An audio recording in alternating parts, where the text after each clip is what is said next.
ပြောအားလုံးလည်းပါဒီနေ့မှာတော့ All Star Brother လေးကိုမယူရသေးတဲ့သူအတွက် unique တင်ပေးမှာဖြစ်ပါတယ်ပထမဆုံးအနေနဲ့ TikTok ကဒီဗီဒီယိုလေး copy လေးယူထားလိုက်ပါနော်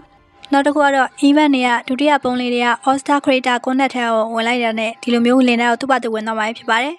လင်ထဲကိုရောက်လာတဲ့ထုံးစံအတိုင်းပါနော်စမေးနောင်ထဲကိုဝင်ပြီးတော့ TikTok ကိုရွေးပြီးတော့ခုနကကိုယ် copy လေးယူထားတဲ့လင်လေးကိုပတ်ရှနောက်ပြီးတော့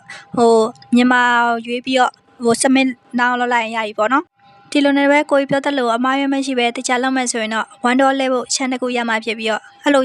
တစ်ခါလိုက်မှဆိုရင်တော့ All Star Pro ကတော့တခြားပေါက်ရမှာဖြစ်ပြီးတော့သူ့ရဲ့ကုတ်လေးချပေးမှာပေါ့နော်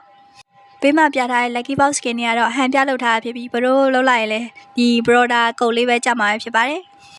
သူပြည့်ရဲ့ကုတ်လေးရရဲဆိုရင်တော့ Broda ကဘရိုးမေးပေါက်ထဲကိုတိုင်းရမှာမဟုတ်သေးပါဘူးအဲ့ဒါကိုယူပြီးတော့ Bro Profile နဲ့ဝင်ပြီးတော့ Reunion ကုတ်ထဲသွားပြီးအဲ့ကုတ်လေးနဲ့စမေးလောက်လိုက်မှ Bro ရဲ့မေးပေါက်ထဲကိုထည့်ပြီးမှဖြစ်ပါတယ်ကျွန်တော်တော့ခုနကရတဲ့ကုတ်လေးကိုတိုင်းမဲ့ Reunion နှိပ်ပြီးတော့ချလိုက်ပါတယ်အဲဆိုရင် Bro မေးပေါက်ထဲကို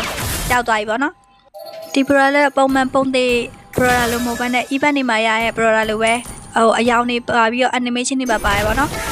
ခုနက event ရတဲ့ All Star Broda ကိုသွားပြီးတော့ရှင်းပြပါရစေပါတယ် animation တွေပါတယ်ပေါ့နော်ဒါပုံသိမ်းကြောက်မဟုတ်ပါဘူး Broda လည်းအဆင်ပြေမဲ့လို့မျှော်လင့်ပါတယ်ဆုံးဖြတ်ကြည့်ပြီးတဲ့တဲ့လေးများကိုကျေးဇူးတင်ပါတယ်ဒါပါပဲ